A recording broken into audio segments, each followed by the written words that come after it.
Okay, so I wanted to do a video on a little more didactic oriented, a little more detail oriented process for laddering in your entries. And for that example, I'm going to use Steam. So I have here a 4-hour chart.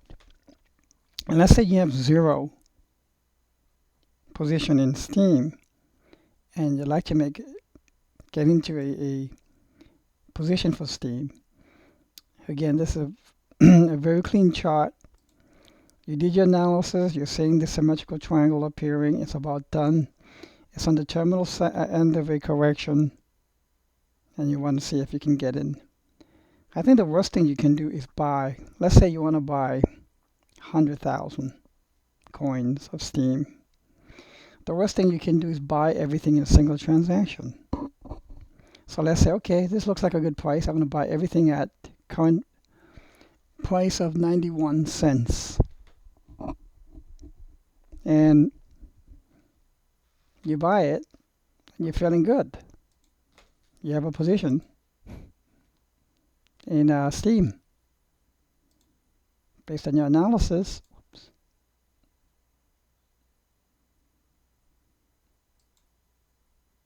it's about to break out.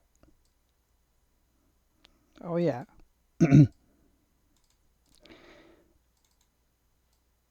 If you bought everything in a single transaction, there is a high probability that the price will go below what you bought it at, below your buying point.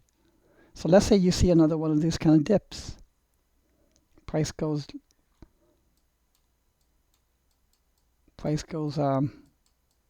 lower, lower. Does a dip, and you're thinking, oh my God, what's going on? Initially, you might be thinking, that's okay. It's a bit of a dip. Then it gets a little lower. You're thinking, lower than I thought. It goes a little lower than that. And you're thinking, you're getting a little frustrated now. You're getting a little bit worried. Goes a little more as the day passes. And hell, it goes lower than the prior low that he had. And now you're getting kind of annoyed. And then it goes a little lower than that. And now you're at the bottom of the beginning of where the symmetrical triangle started, so to speak. And then suddenly it spikes and comes back. But during the spike, you're going to panic. You're going to panic because the pain is going to be too great mentally and emotionally. And that's normal. That's what a human being goes through. You can eliminate almost all of that. And the way to do it is by laddering your entry. Instead of a single transaction for 100% of your coins, that 100,000 I could divide up into maybe 10 different buying transactions. If there was anything that I agreed with Jim Cramer was that that's exactly how he did it in his hedge fund. If you read his book, The Memoir of a Street Addict, he explains exactly how he bought. He scaled it in. He laddered in. And he should drive his brokers crazy. They all just wanted to collect the fees in a single transaction, but no, he wouldn't allow that. He would divvy it up into multiple transactions and buy mostly when the price keeps going down, his original buying point. And he did the same thing. He used local resistance and support levels to set up those ladders, the rungs in a ladder. So let's say I wanted to set up a ladder here. Okay.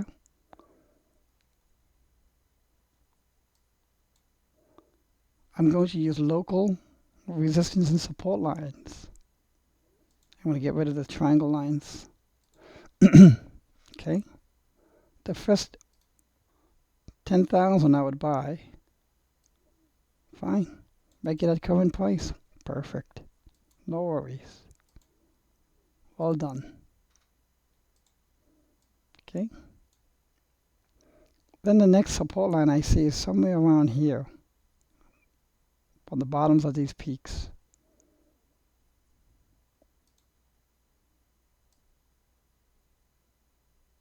right there.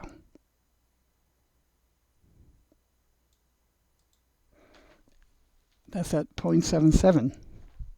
Okay, I'll write these down.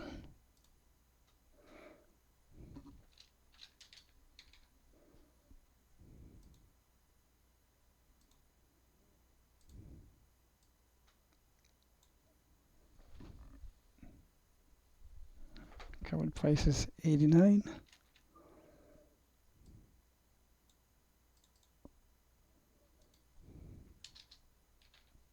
So I have now 2 rungs. 1, 2. What is the next support I see? I think these 2 lines match pretty well. And I'll go right above that support because it'll most likely, if it goes there, it'll bounce off of it.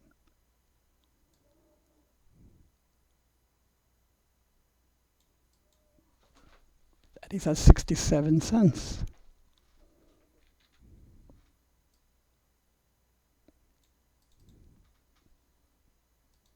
Do you see how I'm using local supports? So now I have 3 rungs that can buy me 30,000 coins.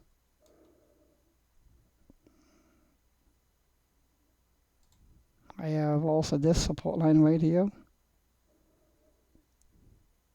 So I'm going to set up a buy rung right there as well.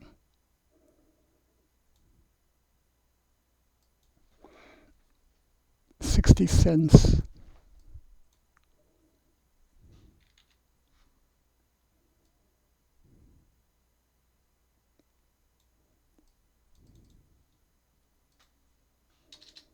$60.6.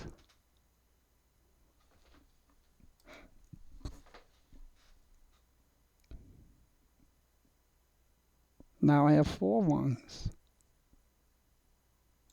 I am distributing my risk. I am de-risking myself away from buyer's remorse, which is almost guaranteed if you do everything, buy everything in a single transaction. So I have 4 rungs here. I'm not going to go above it because you could take off from here and you can miss it if you only have the bottom rungs. Okay, so what's the other area that I would do? This looks like a good resistance line here, right here, local resistance. I'll go right below it.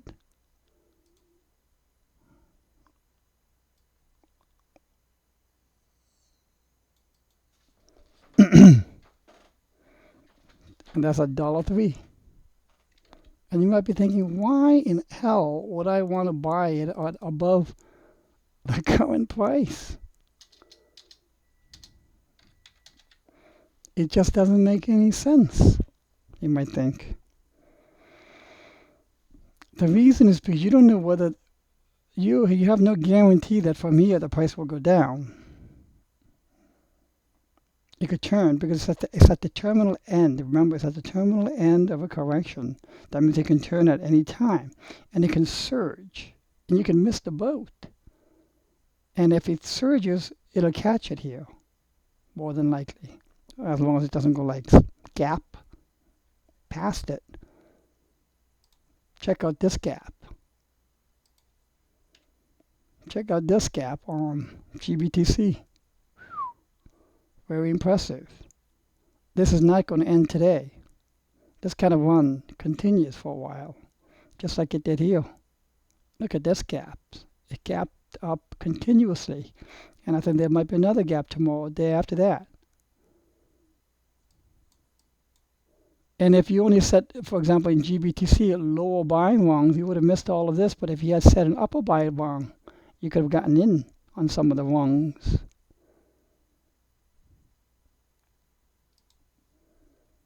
What's another above? I think this is another good resistance right here. 115, I'll put it at 114. I hope this is making sense. Just like so. Anybody think, oh, about hedging, that takes too much patience? No shit. Really? Impatience will kill you. Impatience will not make you profits. Impatience will take away all the profits that you may have made accidentally. That's another lesson that I learned. Slower the better. If you miss it, you miss it. Don't chase it. Okay, so now how many rungs do I have? 1, 2, 3, 4, 5, 6 rungs. So I have 60,000 covered. Okay, let's see. I want to do one more on top. This looks like a good one.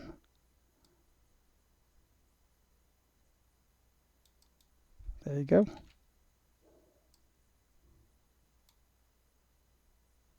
$141.85.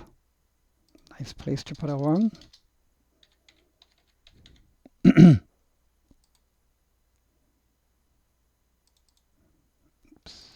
Maybe I wouldn't go 3 decimal places. 4 decimal places, so just keep it at 3. And there's a big one right here, 184.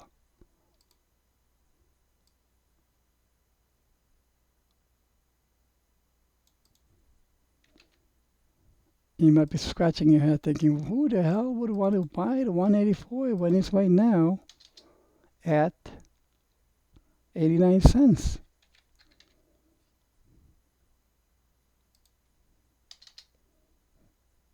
The reason is pretty simple. Remember that Bitcoin has the hurry up and wait syndrome. When it turns, it's going to hurry up and it's not going to look back.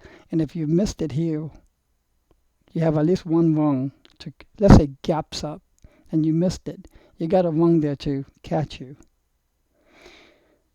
Now I'll come back to this in a little while. Let's go back to the lower rungs. There's a really good support around here.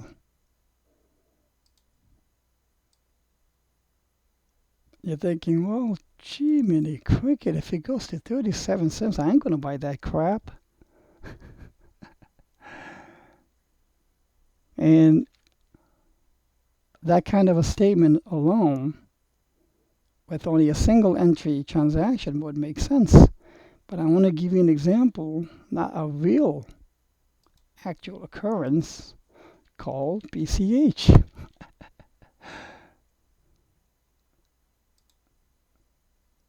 I had ladders going from 446, 410, 390 or 389 or so, and it came all the way down to as low as 213, somewhere down here. And those ladders got filled. The rungs in that ladder got filled. And the 446, as it was going down, 410 became at a loss temporarily, 389. Some of the commentators and the followers came in and got frustrated. They couldn't take it anymore. So they took their losses and sold. And I came in and explained exactly what my reasoning was, that I'm not falling into myopic tunnel visioning here. Sure enough, turned. And all my lower rungs that were at higher rungs that were at a temporary red got zipped up into profitability. That was cool. That is discipline, experience, because of the combination of Elliott waves and chart patterns. So, put 1 at 77. So how many do I have? 1, 2, 3, 4, 5, 6, 7, 8, 9. 9 rungs. 10th one, hell, you know what? I'm going to put one right above it, right here. Cut this in half so that I can get more shares right away. Perfect, no problem. And what I say is, in any ladder, 2 rungs is always better than 1 buy rung. 95 cents. Absolutely. Let's buy 10,000 at 95 cents.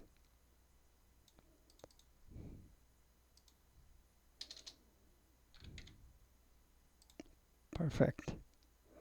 Now I have 10 rungs. Let me tell you how this works. So let's say price goes down, these get filled, comes back up, those get filled, moves around, comes back up. You can take this off now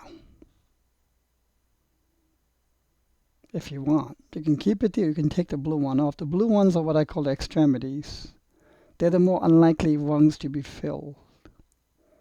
So in a ladder of 10 rungs, you'll probably get about 6 to 8 rungs maybe filled, maybe less. And you might be bummed out thinking, geez, I put in 10 rungs like Hedgen showed me. I only got three of my rungs filled here. Let's say 1, 2, 3, or 4 rungs filled. I wasted all my money, potential profit from the down ones. If I had just bought everything at once, I could have done a lot better. In that situation, yes, possibly. But let me tell you what the beauty of not getting your rungs, all of them filled, is. The beauty is that it forces you to have cash at hand. Think about that. If I have these rungs all filled and the bottom 3 unfilled, that means the money allocated to buy the bottom 3 rungs remain as cash. And you are therefore, quote unquote, almost forced to have a certain level of cash because it is an inherent benefit of laddering, where the way you ladder is by having some extremities, the blue colored ones and the ones that are close to it, being more unlikely to be filled, almost forces you to sustain a certain level of cash. And that is good. You don't want to be at 100% in any coin. And the fact that usually 40 to 60% of the rungs only get filled means you'll have about 40%, 20 to 40% of the other remaining rungs available as cash. Now this is one ladder. I've often spoken about laddering my ladders. So again, I want to buy 100,000. I can take this region and make that into more detailed ladders and dedicate 1/3 of the funds for that. Then I can take this region as another ladder, this region as an upper ladder. So I've got basically 3 different ladders going. Beautiful. That works. I've done it. What's the other inherent benefit of this? It's a very methodical process. It's not speed, where you buy everything in one fell swoop, in one transaction. It takes time, it takes patience. And this third beauty, inherent beauty of this benefit of this type of laddering is, quite often I would set it in the afternoon, walk away, go to bed. In the morning, oh voila, 2 or 3 rungs would be filled. Nice. What is the fourth benefit of this laddering technique? Let's say these got triggered. You bought here, 10,000, another one here. At 89 cents, you bought 10,000, now you own 20,000, and the price keeps going lower. Triggers 77 cents, now you have 30,000. Bounces around, goes lower, and you're not going to emotionally panic. Here's the weird thing. You will feel actually overjoyed to see prices, and you have a buy rung here. The empowerment that you get to have the funds to be able to buy more dry powder, to buy at lower prices, better prices, will make you, not so weirdly to me anymore, but initially weirdly, in the beginning it'll be a bit weird to feel good that the price is going lower to your lower buying rungs. They're getting it at a better price. And that's, I think, fantastic. this entry technique of laddering it is no different than exit. Although in my exit ladders, I have a lot less rungs, typically 3 to 4, maybe 5 rungs to exit. And again, just like how I explained it, I use local resistance and supports to cast my rungs. So it's like having 10 different fishing poles here. When you go fishing, you want to find a good spot. And on the chart, how do you find a good spot? You draw lines underneath the price bars, above the price bars, and you don't have to be precise. One thing you want to do is have a wide range. You don't want everything clustered here. You want a big, wide range. If you have everything clustered here, that's not a good ladder, because everything's going to get filled almost assuredly. And that takes one of the inherent benefit of having a few rungs unfilled so you have cash at hand. So one of the requirements of a good ladder is wide range. It can be silly to go from very top to the beginning. You have to be realistic. And again, exit laddering would be no different. Exactly the same. So I am going to mention this video consistently and many times, and I'm going to relink it because this is explained in deep detail on how to cast a ladder, the reasons why the laddering are beneficial, and the inherent benefits of using this technique. I hope this helped. No, I know this will help. Please let me know if you have any questions.